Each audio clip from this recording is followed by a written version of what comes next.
Assalamualaikum warahmatullahi wabarakatuh. Perkenalkan, nama saya Syifa Ayu Laluna, NIM K45197076 dari Prodi Pendidikan IPA FKIP UNS. Pada kesempatan kali ini saya akan menyampaikan penjelasan tentang pengorganisasian pembelajaran yang harus diterapkan oleh guru di sekolah. Nah, pengorganisasian pembelajaran merupakan suatu tindakan yang dilakukan guru dalam mempersiapkan proses pembelajaran sehingga proses pembelajaran dapat berjalan dengan lancar, efektif, dan efisien. Yang berikutnya adalah tahapan dalam pengorganisasian pembelajaran. Nah, tahapan dalam pengorganisasian pembelajaran ini ada dua tahap, yaitu yang pertama, tahap perencanaan, dan yang kedua, tahap pelaksanaan. Nah, pada tahap perencanaan, guru harus merumuskan hal-hal yang penting yang dapat menumbuhkan motivasi peserta bagi peserta didik dan membuat perangkat pembelajaran yang sesuai.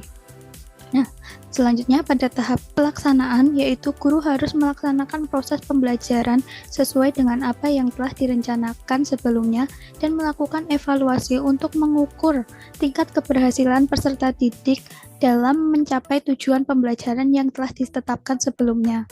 Selanjutnya adalah prinsip dan persiapan guru dalam pengorganisasian pembelajaran.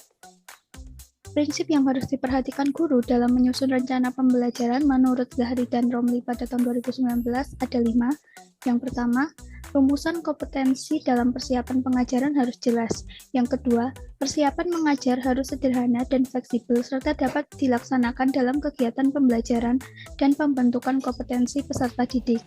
Yang ketiga, kegiatan yang disusun dalam persiapan mengajar harus menunjang dan sesuai dengan kompetensi. Yang keempat, persiapan mengajar yang ditetapkan harus utuh dan menyeluruh, serta jelas pencapaiannya. Yang kelima, harus ada koordinasi antara komponen pembelajar di sekolah. Nah, yang selanjutnya, guru melakukan persiapan edukatif yang wajar meliputi. Yang pertama, persiapan terhadap situasi umum, misal tempat dan suasana kelas yang akan diajar. Nah, yang kedua, yaitu persiapan terhadap murid yang akan diajar, yaitu memiliki gambaran terhadap murid yang akan diajar. Yang ketiga, persiapan dalam tujuan yang akan dicapai. Nah, tujuan yang akan dicapai guru ini harus dirumuskan secara jelas dalam perencanaan pembelajaran yang dibuat. Kemudian selanjutnya, yang keempat adalah persiapan dalam bahan yang akan diajarkan. Guru harus mengetahui luas dan bahan yang akan disajikan. Jadi guru harus sudah paham materi apa yang akan dijelaskan pada saat akan mengajar di kelas.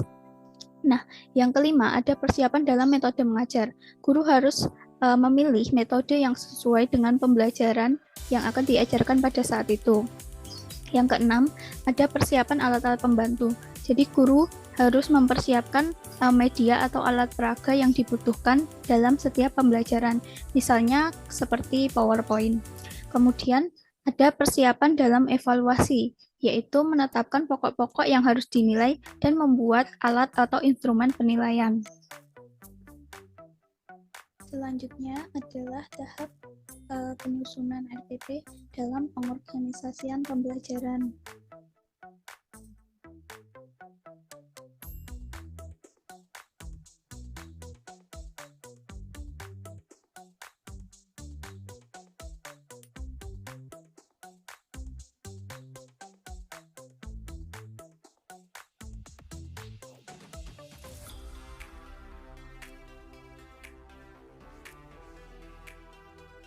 Nah, selanjutnya yaitu yang pertama pada penyusunan rencana pelaksanaan pembelajaran yaitu mengisi identitas sekolah. Yang pertama ada nama sekolah, kemudian identitas mata pelajarannya, kemudian kelas, dan identitas dari materi pokok itu.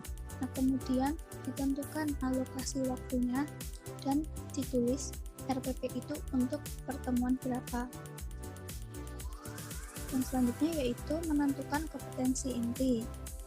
Yang selanjutnya setelah menentukan kompetensi inti, menentukan kompetensi dasar dan indikator pencapaian kompetensi. Nah, pada kompetensi dasar ini ada kompetensi dasar 3 titik dan kompetensi dasar 4 titik.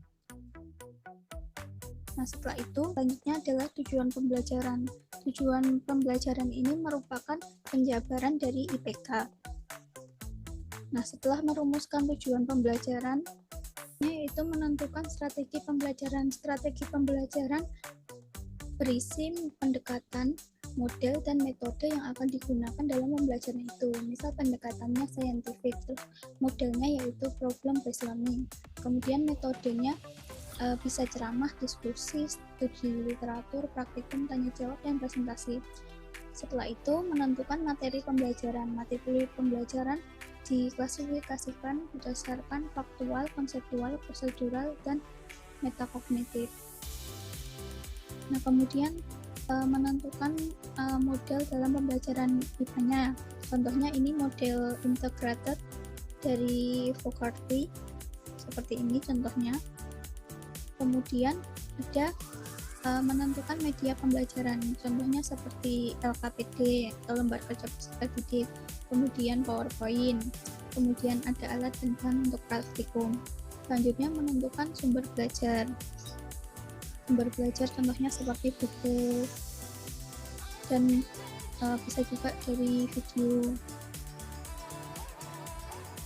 Selanjutnya menentukan langkah-langkah kegiatan pembelajaran. Nah, langkah-langkah kegiatan pembelajaran ini ada 3 tahap, yaitu yang pertama ada kegiatan pendahuluan.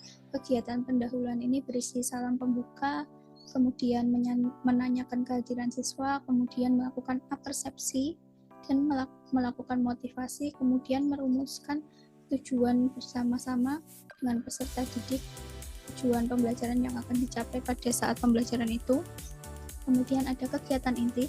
Kegiatan inti ini terdiri dari sintaks model pembelajaran, kemudian ada pendekatan diisi dengan pendekatannya, tahapan pendekatan saintifiknya, kemudian ada kegiatan guru dan ada kegiatan peserta didik.